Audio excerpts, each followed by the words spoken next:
The landscape behind the windshield flashed by at an alarming speed. I overtook cars as if they were standing still. One of the few pleasures I had left was driving my silver 2008 Mustang GT just over the legal speed limit of 70 miles per hour. A little meant the speed was about 110. I heard a beep that was definitely not from the car. I knew every sound my Mustang's engine, tires, and suspension made. I also knew every crease in the Harlot red leather upholstery. I looked at the cup holder on the right and saw my iPhone screen light up. I also saw the smiling face of my recently ex-wife. Recently meant that our day in court was just 3 days ago. And ex meant that if this bitch was on fire, I wouldn't piss on her. But in this naive attitude that only children and incredibly beautiful women have, she called me as if it was the most ordinary thing in the world. I breathed a sigh of relief when the phone stopped ringing after a few moments. I started swearing to myself when it rang again just a few seconds later. I slowed down to a more manageable 80 miles per hour and answered the phone in the most cheerful voice I could muster. "What do you want, dirty bitch? You've already taken half of my money and my house. Okay, maybe I wasn't too polite, but I really tried. Well, I'm in the emergency room. Craig beat me up, and I need someone to take me and give me a place to stay until he calms down," she said. Craig, of course, was the guy she cheated on me with and who caused our divorce and the end of our 8-year marriage. "So why are you calling me, Carla? You clearly preferred Craig's company, his personality, and his sex over mine. So you're right to call me and tell me about your problems ended 3 days ago. I repeat the same thing to you all the time, Michael James Dansen." Craig was just for sex. It had been almost 10 years since I'd been with anyone other than you, and I was just curious. The first time with him was terrible, but I thought it was just because he was nervous or something. My body does that to boys, you know. Anyway, he talked me into giving him another chance at my body, and you caught us and kicked me out. You didn't even give me a chance to explain anything. Just threw me out of the house that I chose, decorated, and turned into our home, like yesterday's trash. Yes, Carla, you have done everything in this house except pay for it. You sat on your perfect ass every day while I worked like crazy trying to provide for both of us and make you happy. And as soon as your clever lawyer got a decree allowing you to stay in the house because you were effectively homeless, you immediately brought Craig into my house. If it was just sex, why did you need to put him in my damn house? Because I've never been alone in my life, she cried. I moved from my parents' house to our house. I don't know how to be alone, and you left me. And Craig just sits there and leaves his mess all over the house. He gets it dirty faster than I can clean it up. And his nasty friends come all the time, and they don't leave. And there's no more food in the house, so I wanted to ask you to send the next child support payment sooner. Hell no, I barked. I could, but why should I do it? You've already received a lump sum payment equal to half of my savings account balance. I sent it to you before the trial because the terms had already been agreed upon. There's just no way you could spend $65,000 in 10 days. This is simply impossible. Craig bought a very expensive motorcycle, she sobbed.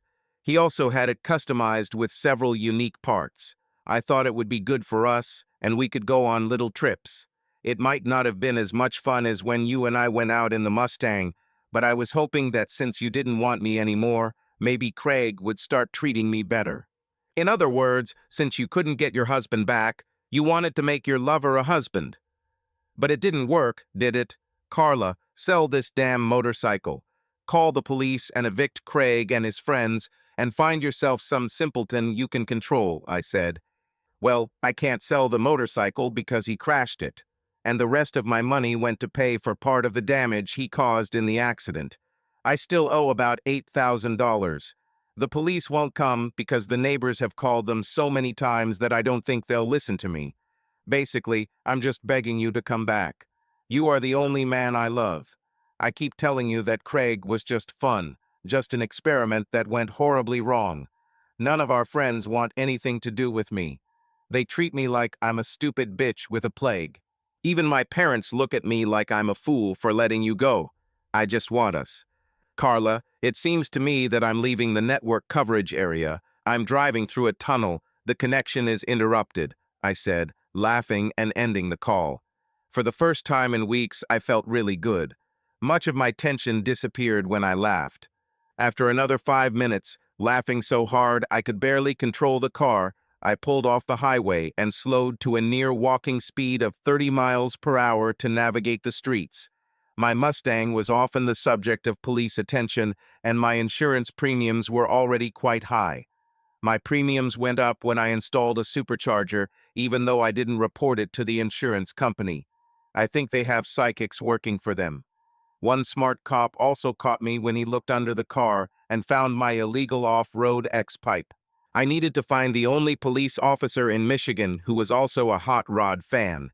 There was also the problem that some cars, like my Mustang and Camaro, actually looked like they were moving when they were standing still. This was a problem that Chrysler muscle cars did not have. The Charger and Challenger were severely underpowered and so heavy and boat-shaped that they simply couldn't compete. Mopar means mostly old people and rednecks. I entered a large office building and stopped at the information desk. The building was huge, and I didn't want to get lost. The first meeting with Stephen Atherton was in my apartment. The security guard at the counter pointed me to a bank of elevators at the back of the building, and I headed towards them. I stepped into the waiting elevator and pressed the button for the 7th floor. As soon as the doors began to close, I heard a voice asking me to hold the elevator. The elevator doors stopped closing as I reached between them. What happened next was one of those moments that had to be seen to be fully appreciated. The first thing I saw was a tiny foot in an open shoe. The toenails on this toe were painted the same shade of red as the interior of my Mustang. If that wasn't a sign, I don't know what was. Just seeing that leg made me. I already imagined massaging this leg and possibly kissing it as it was followed by the most beautiful foot I had ever seen. She wasn't thin and angular like my ex-wife's legs. She was slender and round, with good calves. That leg was followed by an even sexier thigh, which was unfortunately interrupted by a skirt that ended a couple of inches above the knees. At that moment, my idea of heaven was sandwiched between these thighs. Well-rounded hips led to a slightly rounded tummy that supported two massive breasts. She wore a short suit jacket that matched the skirt, creating a kind of feminine version of a business suit, but I could only imagine the kind of business she would be doing in that suit.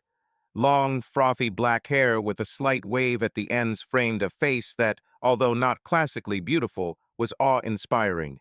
Her tanned face was adorned with a few freckles around her nose. I instantly wanted to kiss those full red lips and probably never stop. Her eyes were a deep brown color, and I imagined myself getting lost in them until I realized that she was calmly watching me stare at her. She didn't seem at all offended by my attention. On the contrary, she looked at me with an expression of amusement on her face. "Well, did you pass the test?" she asked. What? That's all I could say. My shock at being caught only amused her more. My face must have turned at least a couple of shades redder, which only deepened her smile. "Sorry," I finally squeezed out. "But you are so beautiful." "For a fat girl, that is," she interjected. "No, I meant just beautiful," I said seriously, without any reservations. "And you're not fat. At least I don't think so." At this moment, I became even more embarrassed. I think she sensed it because she let me go. "Well, it's nice to be admired," she said, smiling, and turned to the front of the elevator when it reached my floor. She also got off on this floor, but, fortunately, she went in the opposite direction from me. I couldn't help myself. Even though she had already caught me staring at her, I turned around again and watched her leave. I found that her ass was just as incredible as her breasts.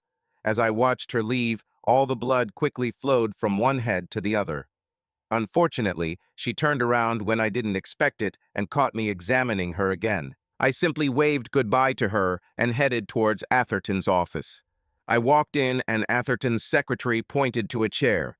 She was a slender, elderly woman whose expression made it clear to me that being a secretary was just a side hustle for her. She spoke into the phone on her desk and then looked at me. She made a big effort and the corners of her mouth turned up for a split second in an obvious attempt to smile.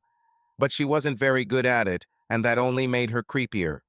Then her mouth opened, and in a voice like nails on a blackboard, she said that Mr. Atherton would see me now.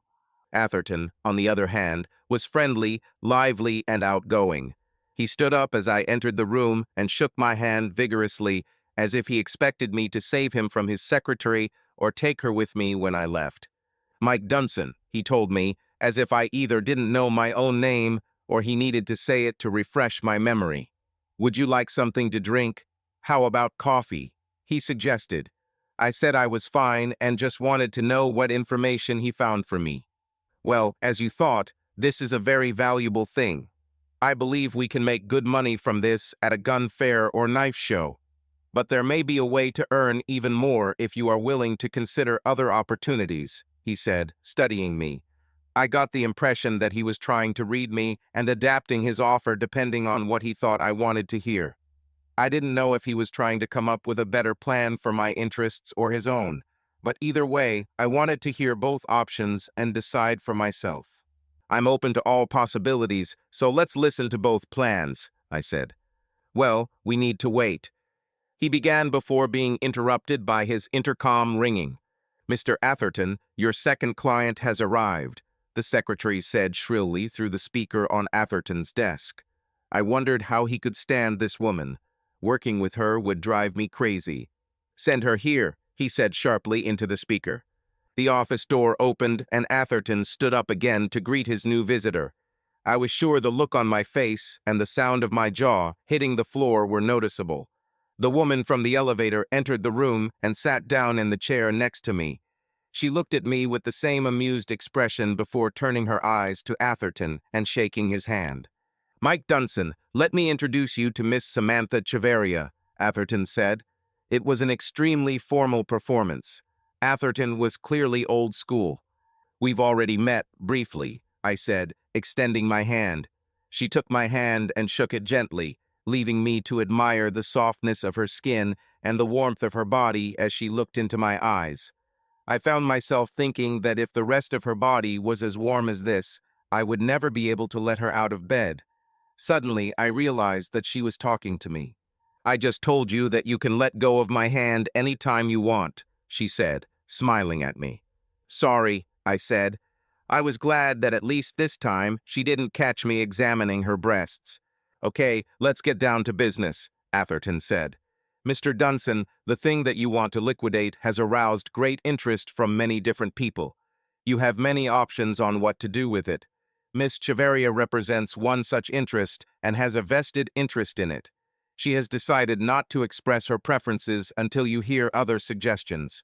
As Atherton spoke, I could hear cash registers ringing in the background.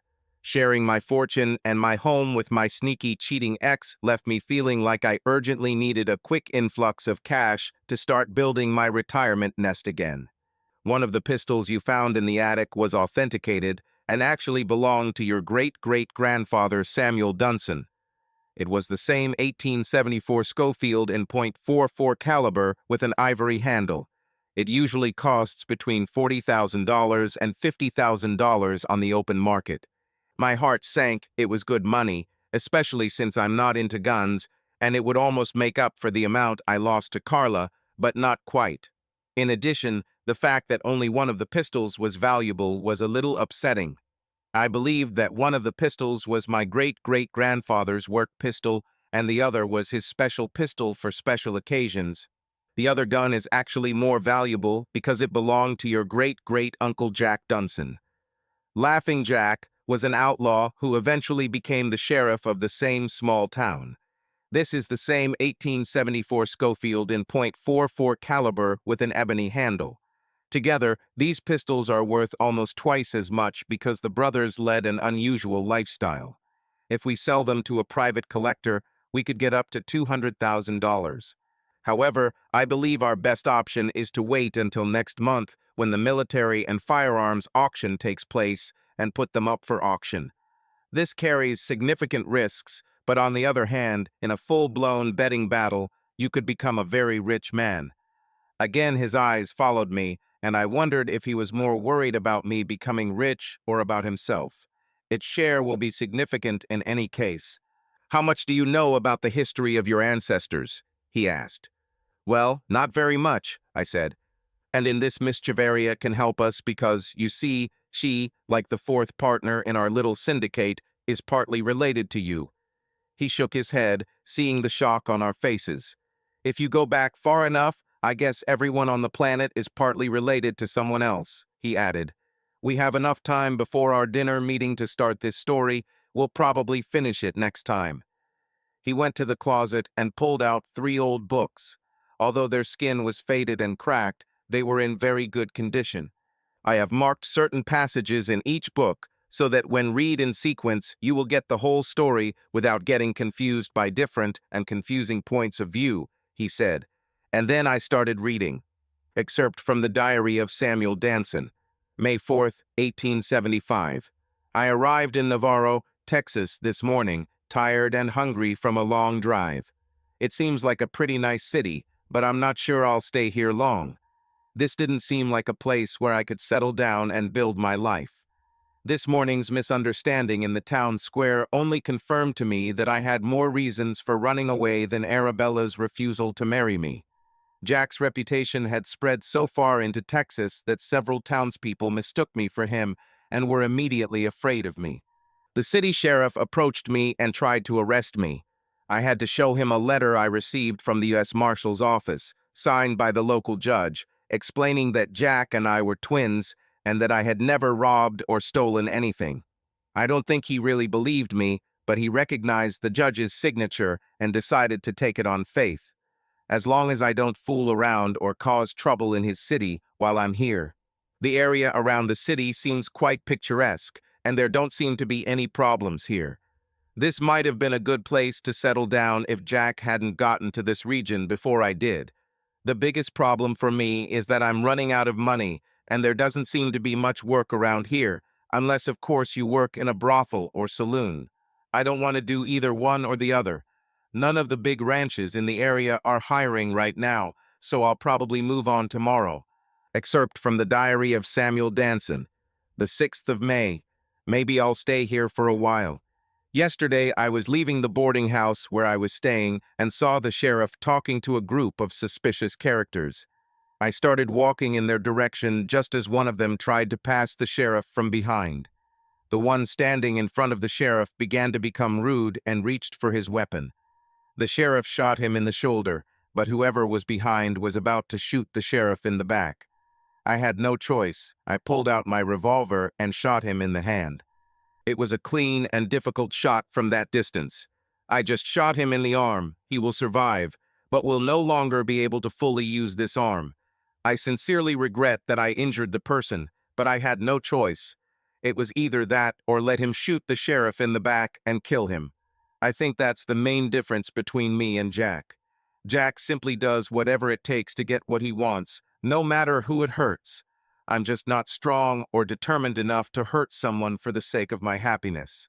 In any case, I expected to be put in jail, or at least kicked out of town, since it is illegal to shoot within the city limits. But the people in town seemed to think I had done the right thing, and the sheriff agreed with them. I offered to turn in my gun until I left town, but he said if I hadn't had it on me at that moment, he probably would have been dead, and he asked if I would like to help him as his deputy. When I agreed, he gave me a new badge and a thick book of laws. It's not a lot of money, but it's enough to stay here and even save a little to eventually afford his own ranch. Excerpt from the Diary of Samuel Dansen, June 6th. I haven't written much because it's been pretty boring here so far. Every day seems the same. I take drunks from the saloon to the jail so they can sober up. Then the next morning I make them pay fines and let them go.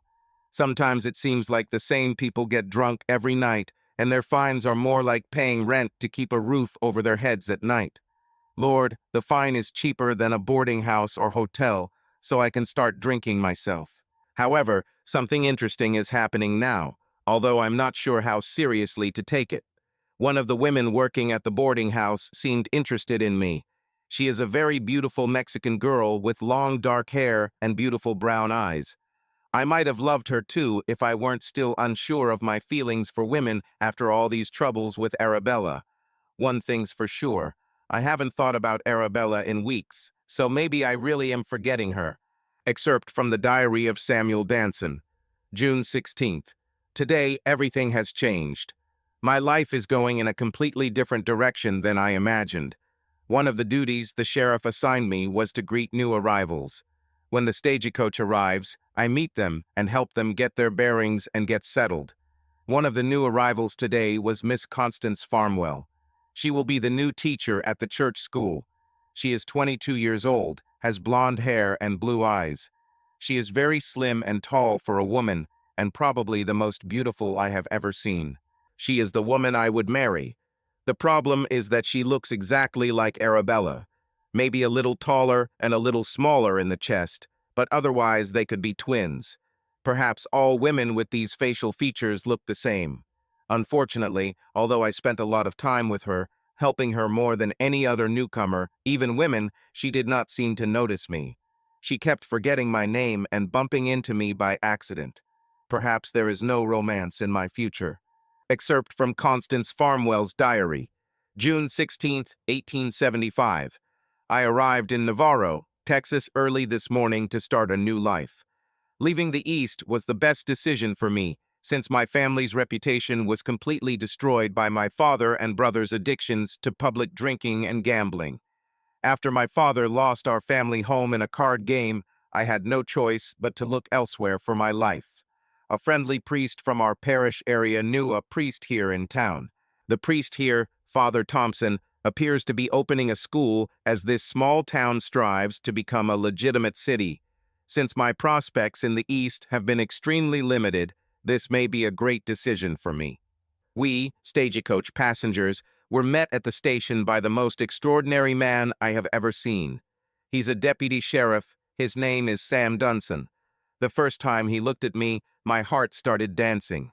He is a tall, slender, handsome man with steel-colored eyes and a truly helpful personality. I did everything I could to keep him by my side today long after he helped the other passengers. I even pretended to be a little distracted to keep him near me.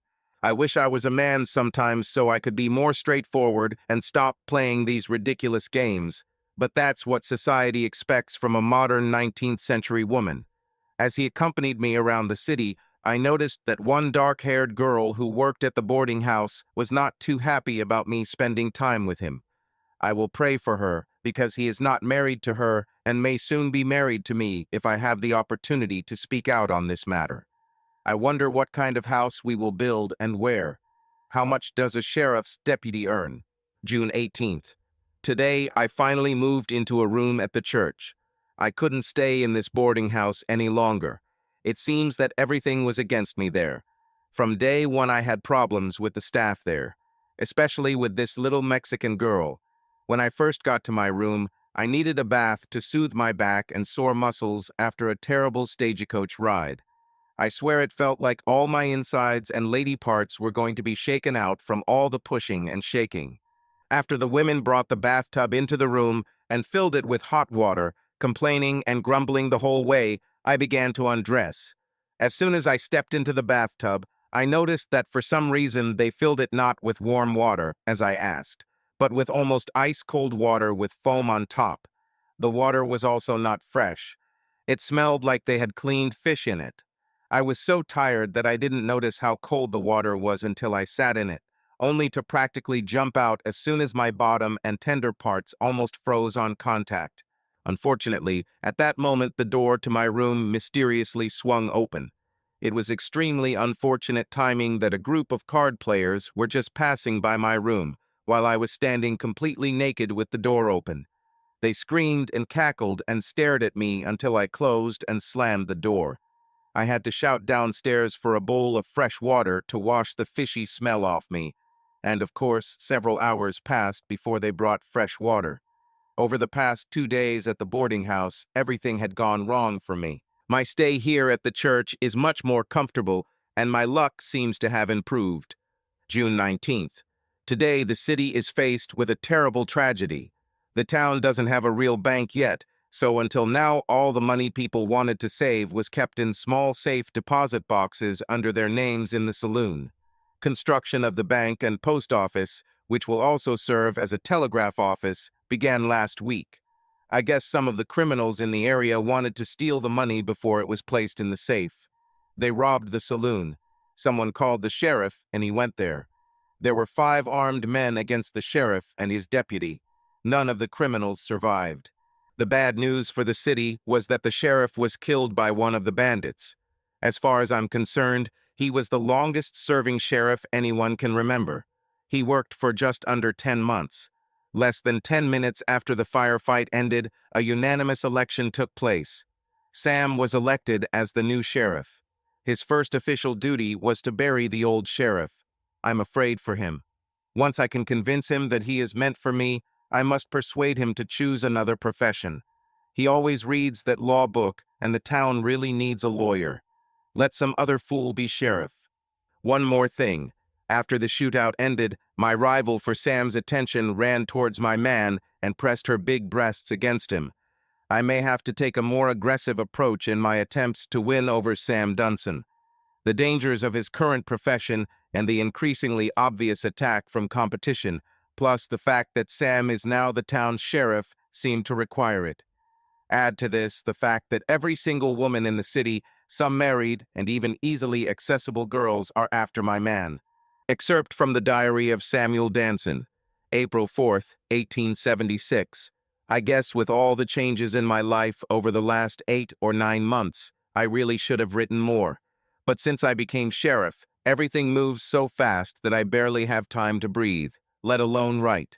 I now have 3 deputies. They are all relatives of Maria Chavaria, that beautiful little Mexican girl who used to work at the boarding house and now takes care of the sheriff's office and the jail.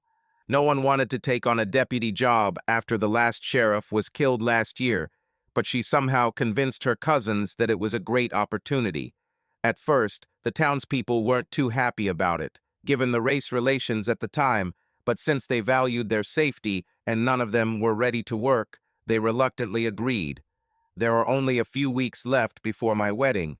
It's strange to think that just a year after the Arabella fiasco, I'm engaged again. What's even stranger is that I have absolutely no idea how this happened. I know things move fast these days, but damn, I love Constance much more than I loved Arabella anyway. May 15th. I thought that my wedding day with Constance would be the happiest day of my life. My parents would be proud that at least one of their sons is making something of himself. The city gave me a house and 100 acres of land. In fact, the land is quite good, and the previous owner died and no one else laid claim to it. So I could have taken it anyway, but they decided to give it to me. Not that I see her much since I have to stay close to town most of the time, but Constance might live there, and I'll hire some ranch hands in a few months and start trying to raise some cattle. Then in a few years, I will retire and run the ranch full-time. In any case, the enjoyment of my wedding day was greatly overshadowed by the bedtime. Constance came to my bed a virgin, but she didn't shed many tears, and by morning I was exhausted, and she'd tried every trick in my bedroom repertoire, including a few I'd learned from easily accessible girls. Being married to her will never be boring, especially at night. I received a letter from Arabella in which she said that she had changed her mind and wanted me to return as soon as possible, or that I should send for her to join me. News of my success apparently convinced her parents and herself to overlook the fact that my twin brother was a notorious horse thief and bank robber. It seems like the news of my wedding hasn't reached her yet, and I can't say I didn't smile as I wrote a rather gloating letter telling her that her chance had passed and I was already married. Good riddance. She broke my heart, so she deserved me to prick her pride. July 8th. I will be a father. These words still sound strange even to me. I keep thinking that I'll wake up and find out it's all a mistake, but every day Constance gets a little bigger and I love her more. 12th of August. I am extremely glad that I am writing this after the events of recent days. Rumors spread throughout the area about a large gang of criminals located nearby. Until I knew better, I ordered everyone in the area to spend the night in the city. I organized patrols to monitor the situation and understand how many people they had and what their intentions were. It would take too long to send a request to the Texas Rangers if we didn't know when these thugs were coming. Unfortunately, they showed up much earlier than we were ready. The six of them just drove into town like they didn't care and headed straight to the bank. They came in and took all the money. When I encountered them, they were simply driving through the city streets, not trying to escape, as if nothing bothered them. A guy rode ahead on a big, beautiful Arabian stallion. This horse was simply magnificent. I say it was because I came around the corner and shot her with a gun. When she fell, she hit two men on horses riding right behind her. Then I took out my .44 and shot the two men who fell on either side of the guy on the dead horse. I then took aim at him as he tried to get up and shot him. You deserve it, you bastard. Not only for robbing a bank, but also for riding such a fancy horse. I would never shoot a good, honest Mustang. The remaining three bandits slowly took out their revolvers and took aim at me, when suddenly another 10 or 12 scoundrels flew into the city. They were dragging my two deputies along for fun. At that moment, looking into the barrels of three revolvers, I thought that my days were numbered.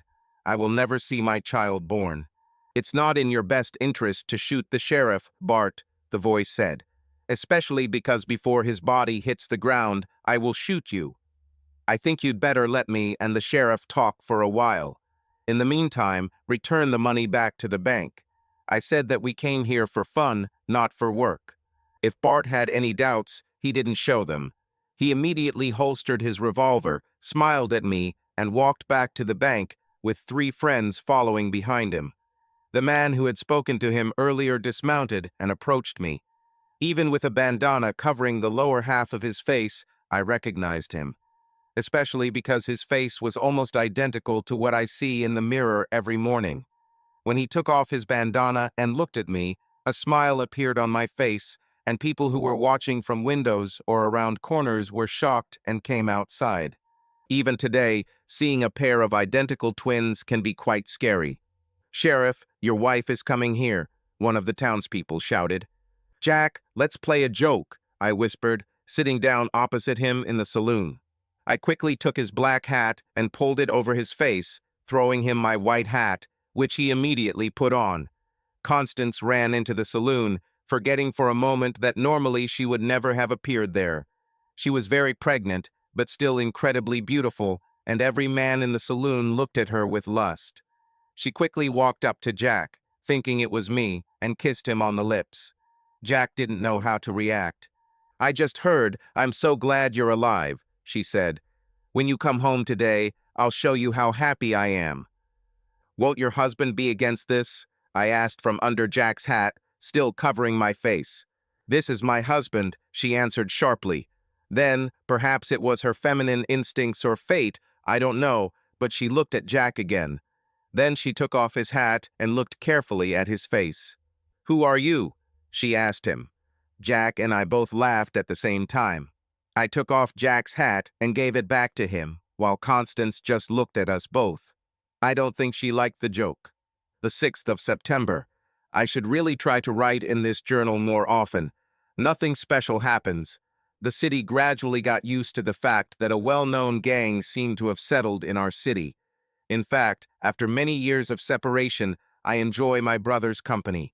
He makes sure that all his men behave themselves within the city, but the truth is that on several occasions their presence has proven beneficial. For example, 2 weeks ago, we heard about a group of cowboys who had just returned from driving their cattle to the railroad junction to sell. They drove back home and made noise and misbehaved in every town they passed through. I don't mind cowboys with pockets full of money coming into our town and spending it, and we all know working cattle is hard work, so they need something to relax after weeks on the road, but they destroyed some small towns and showed no signs that they intended to calm down. There were about 25 of them, and my deputies and I could not cope with them. As usual, by the time the Texas Rangers could send a few men to help us, they would already be gone.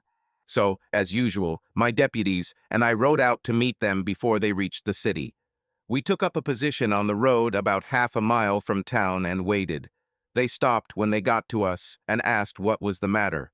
We explained to them that our small town was a family community, and while we would be happy to see them, there were certain rules in town. I began laying out the rules, which included turning in all firearms upon entering the city. Their revolvers will be returned to them when they leave. They listened to me calmly, and I thought that everything was going well, until one of the biggest of them said, "What will happen if I don't give up my weapons? What if I want to get drunk and run around? What if I want to sleep with every one bitch in the city right on the street? What then, Sheriff?" He took a deep drag from his cigar and stared at me, then put the cigar back in his mouth. Before he had time to notice that I had moved, I had drawn my revolver and shot into his cigar, leaving the ragged end very close to his lips. "I didn't have time to mention that smoking near children is also prohibited in the city," I said calmly. "You may be good with a revolver, Sheriff," he said. "I won't deny that you could probably kill me or any of us. But the problem is that you don't have enough firepower, and your deputies look so nervous that I don't think they're ready for a shootout over something as minor as my boys and I wanting to have some fun. So we can have a little fun and change your town however we want. We'll leave you some money on the way out, and everything will be fine." "Is everything all right in Priceville?" I asked. "This was the city you passed through 2 days ago. From what I heard, there were several women there who were not easily accessible and who were greatly offended. Property was stolen or destroyed. People were beaten simply because they stood up for their families or friends.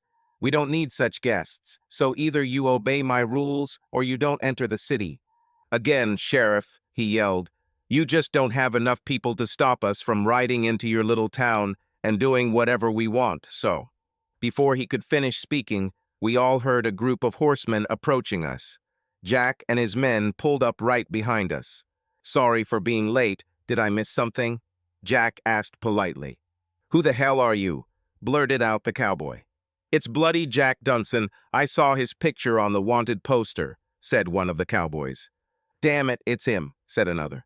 Jack lowered his mask and rode up to the big cowboy and took one of his cigars. "Is there fire?" he asked. After the cowboy lit a cigar for Jack, Jack asked him, "What's the problem?" "I was just telling the sheriff that." The cowboy began. "You're talking about my brother, my twin," Jack interrupted. "It's hard to make a man's face, tan from days of riding in the hot Texas sun, turn white, but the cowboy's face became several shades lighter when he heard Jack explain who I was. He then looked at both of our faces and stared at the ground. He was just telling me that his 25 cowboys outweighed me and my 3 deputies, I said. "Well, your deputies are pretty good," Jack began. "They're not as good as you and me, but they're not bad. In case you were wondering, cowboy, my brother is a very good shot with both a pistol and a rifle. I'm a little faster, but he's more accurate. So we have me and my 15 people, plus my brother and his 3.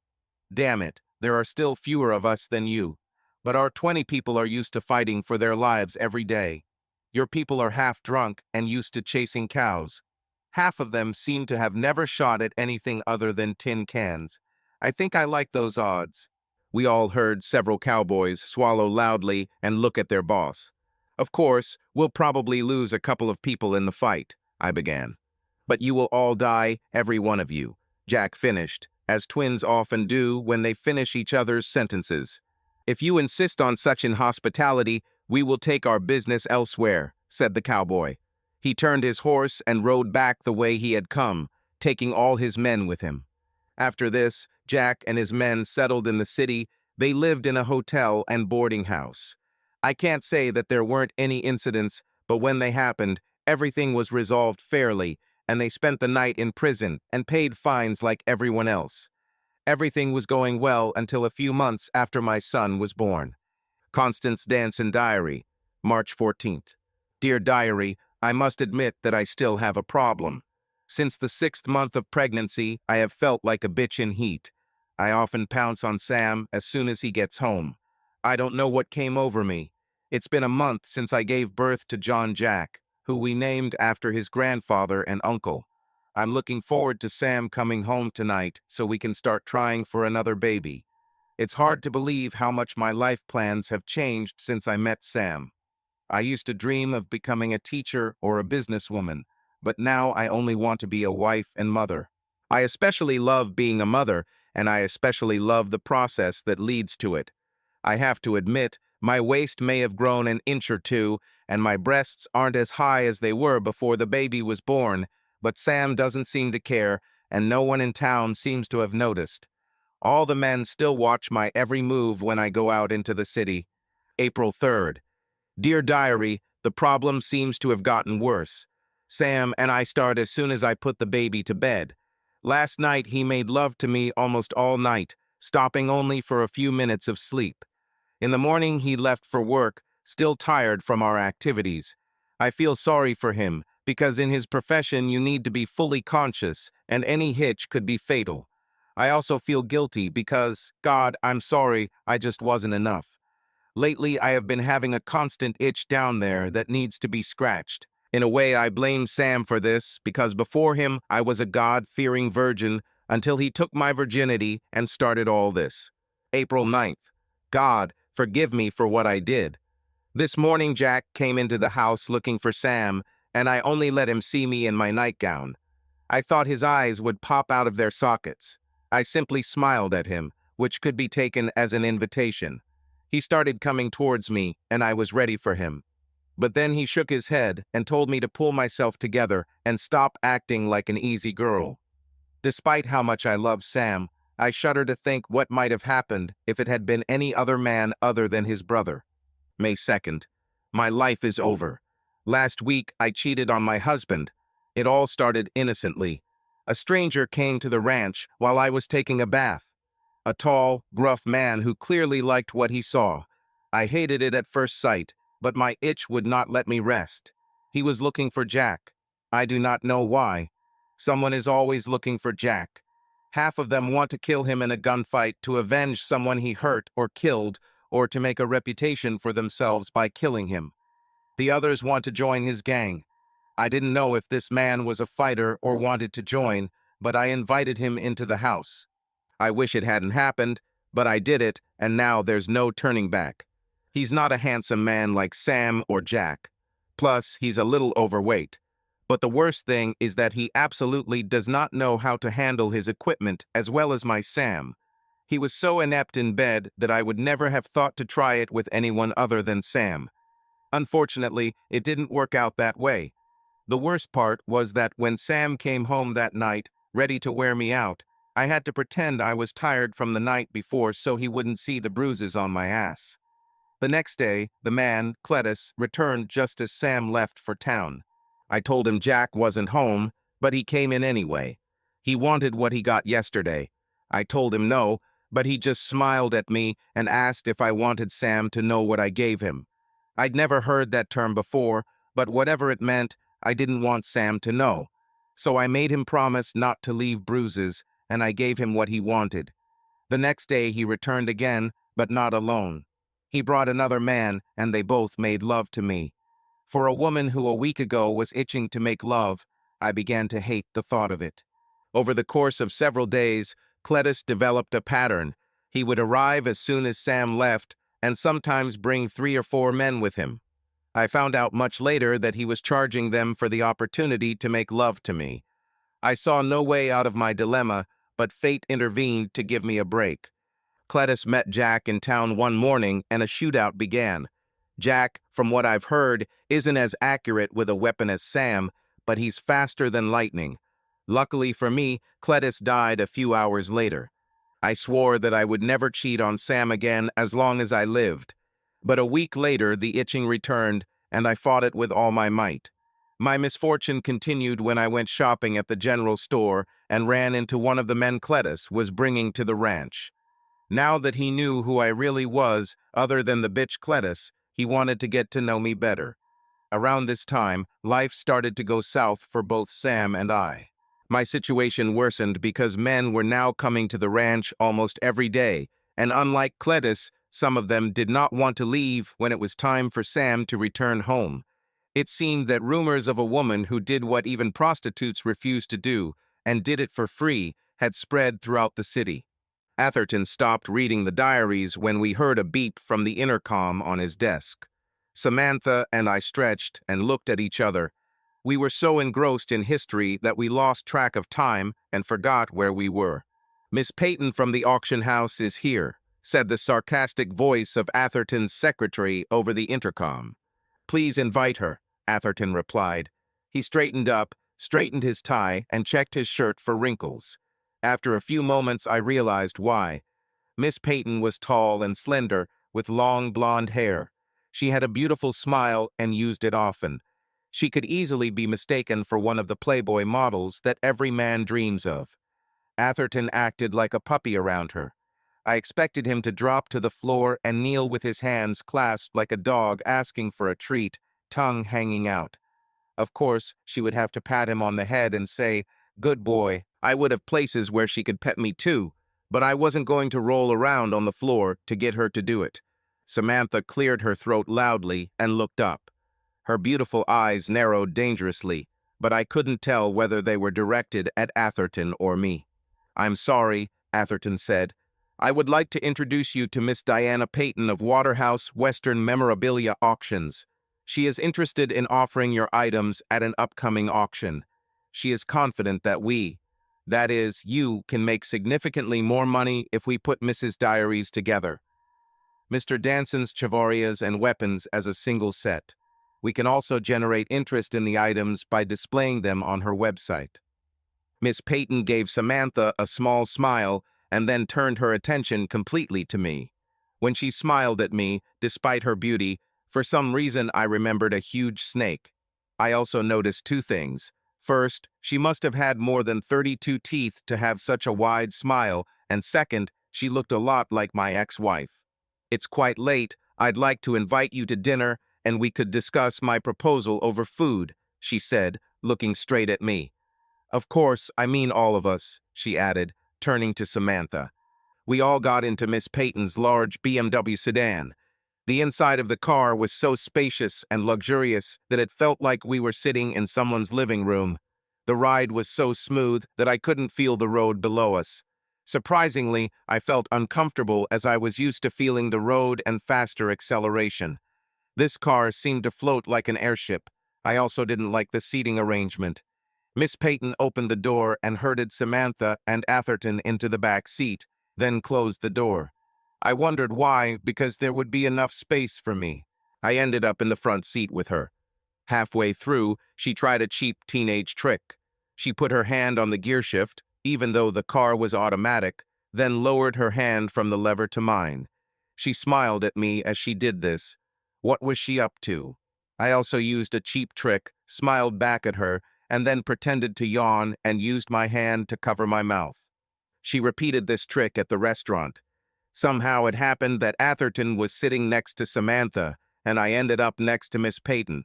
To make matters worse, I was sitting directly across from Atherton, who was looking at me as if I was in his way. Samantha didn't look happy either.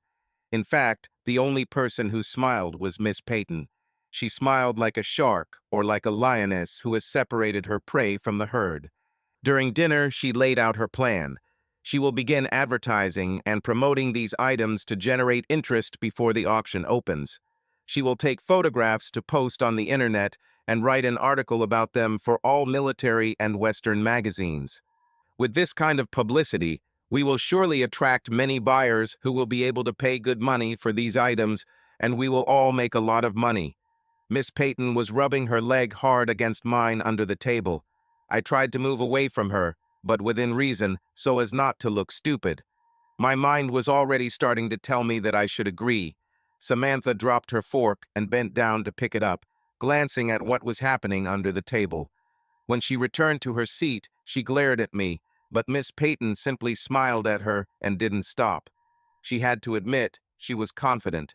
My phone rang, breaking the atmosphere before another stupid thing could happen. I looked at the screen and saw Carla's face. "What?" I asked sharply. "You didn't call me back," Carla replied petulantly. "I need." She started, but I hung up. This was enough to give me the motivation to pull my foot away from Miss Peyton as if she were covered in mud. I looked for a distraction and noticed that on the other side of the hall, a small quartet was playing soft music. "I need to go to the toilet," I said. Atherton winced at the expression, Samantha smiled, and Miss Peyton looked disappointed. She moved to let me out of the booth and ran her hand over my ass as I walked past. Now I understand how women feel. It felt like she was testing my muscles to see how fit I was. During my short visit to the restroom, I was able to calm down and put myself in order again. I tried to understand what was happening. Miss Peyton clearly wanted my items for her auction house. It seemed like she also wanted to see if my other item would fit her. Atherton seemed to want to make money from me and also to get Miss Peyton. I felt from him the resentment of a rejected lover. The only one of the participants whose motives I could not understand was Samantha. What interest did she have in all this? I needed to figure out her game too. When I returned to the table, I had an idea. "Wow, I want to dance," I said. Before Miss Peyton could stand, I extended my hand to Samantha. "I don't really like dancing," she said quietly. "I love to dance," Miss Peyton quickly interjected, trying to break into the situation. "I hated women like that. She's probably a ballroom dancing champion in her spare time." "Is it true?" I asked, smiling at her with my evil smile. "Atherton, dance with Miss Peyton." Atherton jumped up so quickly that I expected to see a rocket up his ass. He grabbed Miss Peyton by the hand and pulled her onto the small dance floor. I took Samantha's hand and led her in the other direction. There was a small terrace behind the restaurant, and the moon brightly illuminated everything around. "Why aren't you enjoying your evening?" I asked her. "This bitch is clearly trying to exclude me from everything," she replied. "I think she doesn't think the diaries are important. She doesn't like my plan either. She just wants to make a ton of money and move on to the next conquest." "So what's your plan?" I asked again. "I haven't heard anything from you yet." "I wanted to wait until you heard the whole story from the diaries, so you knew everything our families did, so you could think about what I was going to say. That way you would know all the facts and be able to make an informed decision. I don't want you to make hasty decisions that you will regret later." I thought about her words. She seemed to be the only one of the three who did not try to impose her agenda on me. Maybe because she really cared about what I wanted, or because her way was less attractive than the other two options. "Do you want to dance?" I asked. It was quite romantic on the terrace, and the music was barely audible, but the view and moonlight more than made up for the lack of sound. She smiled and nodded. I gently hugged her and took her hand. Looking into her eyes, I thought I could drown in them. Something was clearly happening between us, but I didn't understand what exactly. "Now I understand how she felt," she told me. "Who is she?" I asked, perplexed by her words. "You'll soon find out," she said, resting her head on my shoulder, and somehow it felt right. I pulled her closer, connecting our bodies in a more intimate embrace. I couldn't help but look into her deep brown eyes and think that I wanted to wake up next to her for the rest of my life. "Are you married or dating someone?" I asked, knowing how stupid it sounded. "Of course not," she replied, again leaving me perplexed. "I'm a practice girl." "What does a girl mean for practice?" I asked. This woman knew how to confuse me. Guys try out all their lines and move on to someone like me, and then marry someone like Miss Peyton. I'm pretty enough that they don't feel embarrassed to be seen with me in public, but they think because I'm a little plumper, then I will be available to their demands because they showed me a little consideration, she said. When they realize they have to work to get into my pants, they leave, so I'm single, and although I'm dating, there's no serious relationship. "Are you accepting applications?" I asked, and she smiled. We seemed attracted to each other like magnets. I could practically feel her soft lips and wondered what she would taste like. But these were just dreams. "Hey, no talking business without the rest of the group," Miss Peyton said sharply. "We've been looking for you too. Stevie says you'll meet at his office tomorrow to finish reading the diaries, and then we can make a final decision and sign the papers. I'll take you back to his office." She then looked straight at me and added, "or wherever you want to go." Samantha heard it too. When we got back to the Atherton building, Miss Peyton pulled right into the parking lot. "Drop me next to that dark blue car," Samantha said. Miss Peyton pulled up in front of the blue car, and my heart sank as Samantha stepped out. I also got out and walked around the car. "Oh my God, she's beautiful," I said, walking further around the car. "It's a girl." "Me too," Samantha said. 2009 Mustang, midnight blue, pony package, optional 18-inch chrome bullet wheels, I said, whistling. Samantha smiled as I admired her car. "Hey, what about my BMW?" asked Miss Peyton. "If you like cars, you can ride in one." "What do you mean my car is a girl?" Samantha asked, as if she hadn't heard Miss Peyton. "It's a V6. Less power means a girl. Still a pony, just a mare instead of a stallion," I said, smiling at her. "How did you know it was 2009? She asked. "Oh, that's too easy," I started. "Your car is clearly an S197 model. These cars were produced from 2005 to the present, with retro styling. There are two series of these cars. Cars from 2005 to 29 have perpendicular headlight bezels on the front, with the exception of the Shelby GT 500. Cars from 2010 to 2011 have angled headlight bezels and that ugly trim piece along the bottom of the car. They also have the angled rear end, which I hate. Your car is from 2005 to 2009 like mine. You also have the anniversary badge on the front fender, which means it's 2009. You only have one exhaust pipe and no GT badges, so it's a V6, I said proudly. The 2011 models also have dual exhaust pipes for the V6, so it gets harder to tell. "What about my BMW? Do you like it too?" Miss Peyton complained. "It runs smoothly and costs a lot of money." "Same as gender reassignment, but I don't want that either," I answered sharply. "Honestly, I'm sure it's good for those who like them, but I just don't like European sedans. If I was looking for a car for an old man, I'd rather get the new Lincoln MKZ." Miss Peyton slumped her shoulders, clearly upset that we were unimpressed with her sedan. But sharks, as they say, must keep swimming, or they will drown, so she just kept hitting. "Can you come to my hotel room? I have ideas for decorating your guns," she asked, just before Samantha left. Judging by Samantha's gaze through the car window, I knew she had heard the request. Unfortunately, she didn't hear my answer when she left. The next morning, Atherton's secretary, clearly having practiced her smiles, invited me into her office. Her smile was still strange, more like the expression of someone who had eaten Sour Patch Kids candy. I remember these things from childhood. They are so sour that this is the exact expression you get when you put one in your mouth. Apparently, I was the last one to arrive. Samantha looked at me sadly when I entered.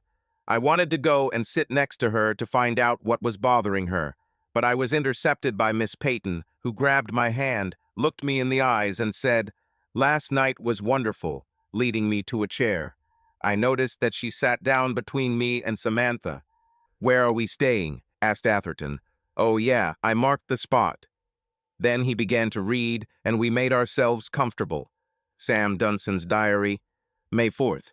"Something strange is happening, but I don't know what." The tramp, who had been in the city for about a week, refused to surrender his weapon. Even worse, he publicly challenged me to a duel in a saloon. I could not allow him to leave the weapon, and I could not back down from the challenge, as this would undermine my authority in the city. I've dealt with troubled characters before, but this guy really pissed me off. It was not only his attitude, but also his words. One of them particularly bothered me and made the back of my head itch at the same time. "Why should I listen to you when you can't even get your wife to keep her legs together?" he asked. Several men in the back of the saloon tried to hold back their laughter, but everything died down when we went outside. Usually, I try to simply wound or disarm my opponent when necessary, but this time I was furious. I'm not as fast as my brother, but I'm faster than most and very accurate. He was the first to reach for his gun, but he didn't stand a chance. Before he even touched the handle, I fired my .44. Some of those who were laughing in the saloon lowered their eyes and could not see my gaze. I understood that something was happening, but I didn't know what. Constance Dansen diary, May 6th. My life is truly over. Something terrible happened today. Instead of coming one at a time, the men came all at once. I heard them say they just wanted to get theirs and leave. For some reason, none of them wanted to risk staying here when Sam returned. I was just another bitch. At that moment, I only wanted to die, and I almost died. I heard the door open and the room became cold, but not from a draft. It was the same cold that they say one feels when death is near. Everything seemed to be happening in slow motion. The door opened and Jack entered the room. He looked at me, then at the men. Before any of them knew what was happening, Jack shot the 5 men. 5 shots in less than 3 seconds. When he started shooting, I closed my eyes, feeling death whistling around me. When I opened them, I was looking straight into the barrel of Jack's gun, and from the look in his eyes, I realized that he might not have finished yet. He was just pausing. "Go ahead, do it," I said, then started crying uncontrollably.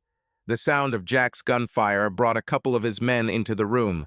Jack calmly reloaded his gun to be ready for the next fight and looked at me again. I was no longer beautiful. "Get out of here," Jack told his men. "Wait," he ordered one of them. "Go find Juan Chavaria, that fat deputy who works for my brother. Bring him here as soon as possible." He then slammed the door. "You stupid bitch," he told me. "You're ruining my brother, and I won't let that happen. 4 people have died in the city since yesterday because of you. Those 5 make 9. You're not worth another death."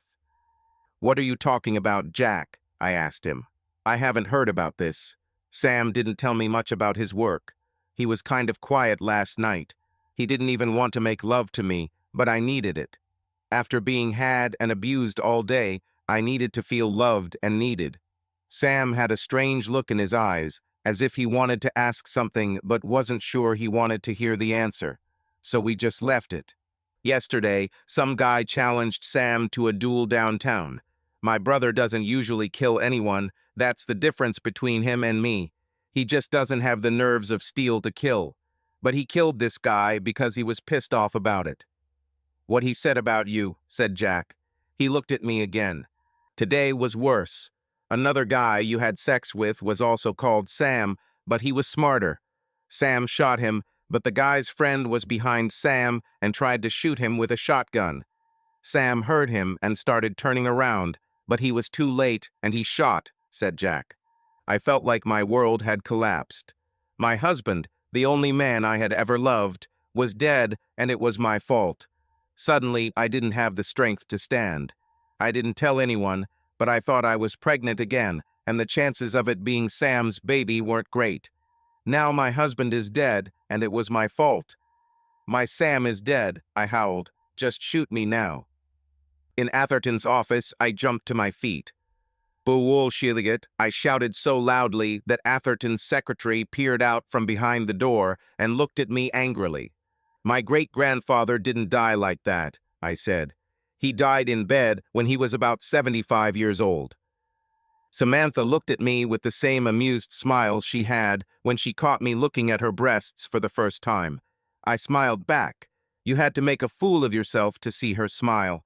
Her smile quickly faded as Miss Peyton patted my arm, trying to calm me down. I didn't understand why this woman was trying to create the impression that something was going on between us.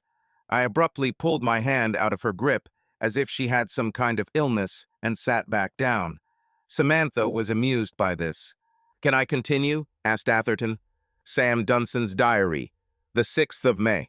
"I'm sitting here alone tonight, and my heart is breaking. I think about where I went wrong. Why did God leave me? Today was the worst day of my life. An innocent soul was lost today, and God help me. I still don't understand why it all happened. I tried to think positive this morning and forget about yesterday. I still felt like there were things that Constance and I needed to discuss, but she was so beautiful, and I loved her so much that I didn't want to bring her any sadness or suffering. So I kissed her goodbye this morning like I always do, and she seemed to want me to stay home, but that was okay because she always asks me not to leave, so I didn't think much of it. If I had known that this could be the last time I saw her face or kissed those lips, I would never have left. I drove into town as always, but despite my attempts to be cheerful, There was a feeling of foreboding hanging over everything. It seemed that yesterday's trouble was only a warning. Many of the men in the city did not meet my eyes. Others seemed ready to fight. Only Maria, a beautiful young Mexican woman who handles business at the sheriff's office, said something happy to me. Maria is something special. If I hadn't met Constance, I would probably have married her. She will make some man very happy. My assistants, her relatives, often joke that I am the happiest man in the world, having one wife at home and another at work. Maria really cares about me a lot, but I'm sure she's just grateful for the job and being friendly. In the afternoon, I went to the saloon for a beer and lunch. Of course, there were the usual gamblers, drunkards, and slackers, but the atmosphere was somehow strange. Of course, they talked a lot about my duel yesterday. Some men claimed that it was a lucky shot and that I could never repeat it in a million years. Others said that they had seen me shoot before and that I could hit any target. I hated that kind of talk and actually still felt bad about what happened.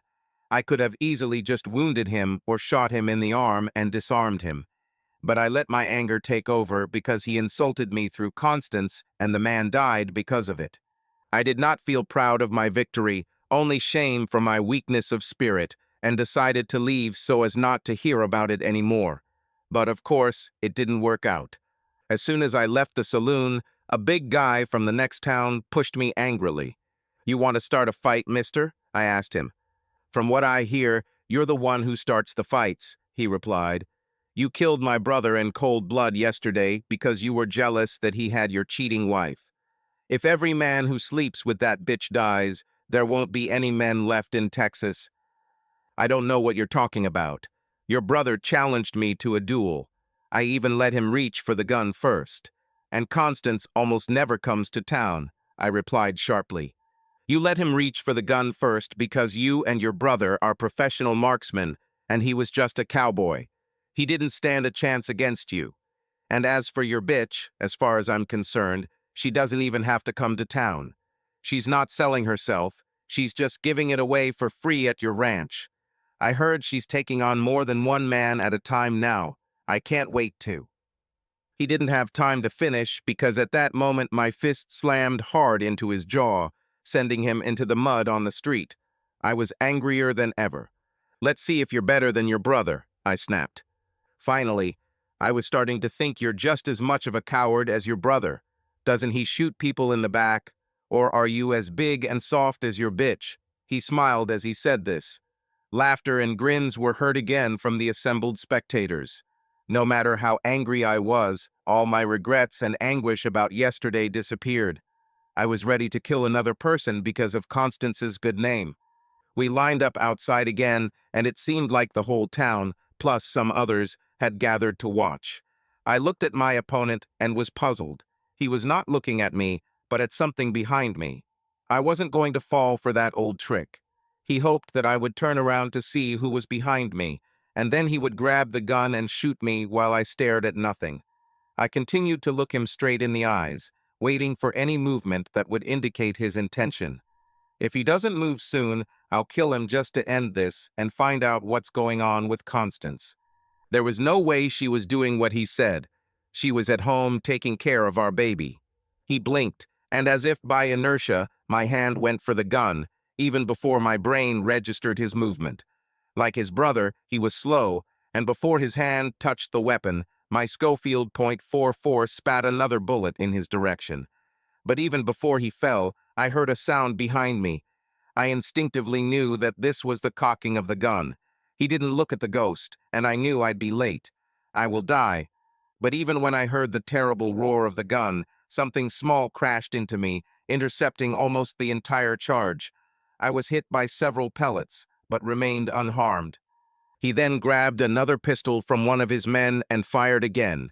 He was looking for another weapon, so I handed him my gun, sitting in the dirt and holding the small body of Maria, who was trying to breathe, in my arms. With tears in my eyes, I begged her to tell me why she did something so stupid. No job was worth such a sacrifice. "Love you," she said, "from the first day you came to town. Long until that dressed up witch you married, I always L. and she died, smiling, as if saving me really made her happy. I don't know how long I sat there holding her and crying in the street. All I know is that some of Jack's men and my assistants stood around to prevent the horsemen from trampling me. Finally, the priest and the undertaker came and forced me to let her go. Juan, one of my assistants, was a relative of Maria and told me that she had a son and that he and his wife would take him in with them. I told him that he already has enough children to take care of. I will take him and raise him as my own, but he can visit him whenever he wants. One of the men in town had something to say about this, but very briefly. But he's Mexican, that's not right for, he began. Before he finished his stupid sentence, I shot him, and I've never regretted it. I regret shooting a man yesterday. I regret shooting his brother today. In both cases I could and should have been more merciful. But after shooting this racist, after the sacrifice Maria made for me, I never lost a second of sleep. There are no Mexicans in this town, I said. There are no whites, no blacks, no Chinese. There are only people here. From today, we are all equal. Any objections? Perhaps they saw my condition or sympathized with me after everything I had been through, but no one said a word. I looked back and my brother was gone. I didn't know where he had gone, but I had to go to the undertaker and make all the preparations for Mary's funeral. Juan was with me for a while, but he was called away. I organized everything: flowers, her coffin, and even the clothes in which she will be buried. The priest looked as if he wanted to object to Mary's funeral on Sunday during the church service, but I noticed that he changed his mind and agreed when my hand accidentally slid towards the pistol in its holster. After that it started to get dark, and I went home. I needed to talk to Constance, and this time we would have words, no matter how painful they might be. This led to even more shock. When I opened the door to our house and found Juan's wife, Carmen, caring for my son, there was another little boy there who was maybe 4 years old. I immediately recognized Maria's eyes and knew who he was. Carmen didn't speak much English, but she handed me a piece of paper torn from the diary that Constance always kept. Dear Sam, there's just no easy way to say it. I betrayed your trust, and am unworthy to be either a wife or a mother. I love you more than life itself, but after the birth of our child, I began to have all sorts of unnatural desires that I could not control. By the time I became myself again, I had turned into a monster. I'm leaving for a monastery to try to become worthy of you again. I release you from our marriage vows, since it was I who made a mockery of them. Please find someone who is worthy of your love. You need someone to fill your life, and our son cannot grow up without his mother. Please try not to think too badly of me, because I never stopped loving you, and I will love you until the day I die. I wasn't evil, just weak. Perhaps the strict atmosphere and service in the monastery will purify my body, mind, and soul. Your loving wife, Constance. I dropped the paper and started crying again. I cried for 2 people I killed because they told the truth. I cried for the man Jack shot because he too died because of Constance's betrayal. I cried for 2 little boys who would grow up without their mothers. But most of all, I cried for Mary. Constance Dansen Diary, June 16th. This morning, I woke up bedridden. Today is the first time I've cleared my head since Jack made me write a letter to Sam about going to a monastery. I have to admit, I didn't like the idea of being away from Sam and our baby. My idea was for Sam, the kid, and I to pack up and move to another city farther away to start fresh. Now that I've sorted out my desires, I'm perfectly healthy. I will never again want to have an intimate relationship with any man other than my husband. I'm completely cured, but Jack, being the caring brother he is, obviously wants to make sure of that. I don't even know which monastery they sent me to. They kept me asleep by adding sleeping pills to my food all the way here. At least it wasn't as bad as the terrible stagecoach ride. June 17th. I'm in hell, paying for my sins. I'm not in a monastery. In monasteries, you are not chained to a bed. This is Jack's revenge for the pain I caused Sam. He sold me to a house with a bad reputation in Mexico. The men here really like my blonde hair and blue eyes. Yesterday, I had to serve at least 20 men. They came one after another until I lost consciousness. The madam here is saying that I must serve her clients until she returns her investment in me, and then I will be free to leave. This is a far worse fate than I could ever imagine. I had everything and I lost it because of my lust. Atherton stopped reading and just looked at us. I think you all want to know what happened after that, he said. This is truly a fascinating, untold saga of American history. Samuel became the mayor of the city. His brother Jack became sheriff after him. Constance contracted syphilis and died without ever seeing Sam or her child again. Jack never told Sam where he really ended up. Constance, she had just died when this happened.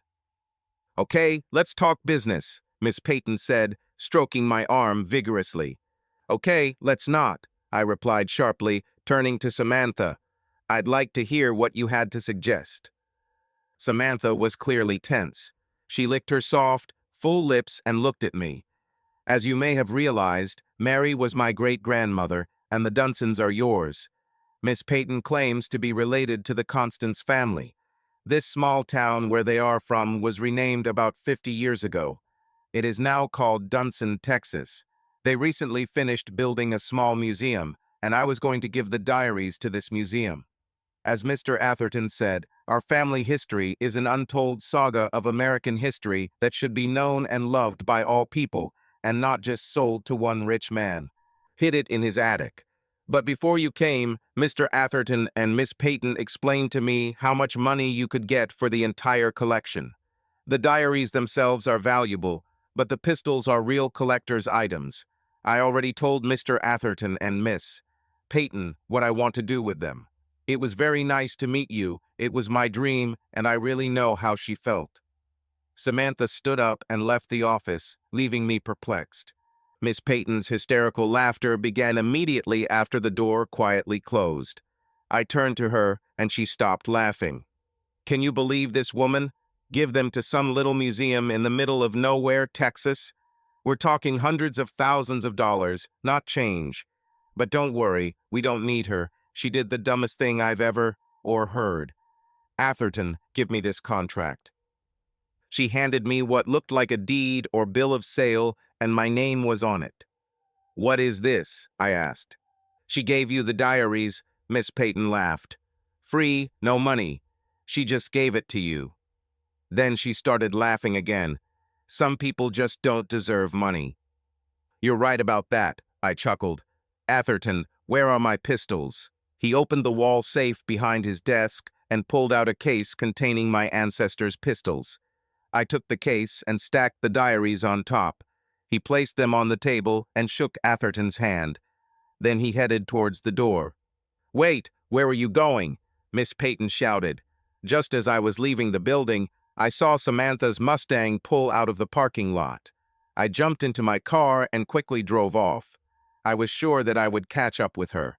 Her little pony was light and fast, but we're still talking V6 versus my supercharged V8. Samantha had a big advantage and a heavy foot on the gas pedal, but I quickly caught up with her. She also had the advantage that I didn't know where she was going.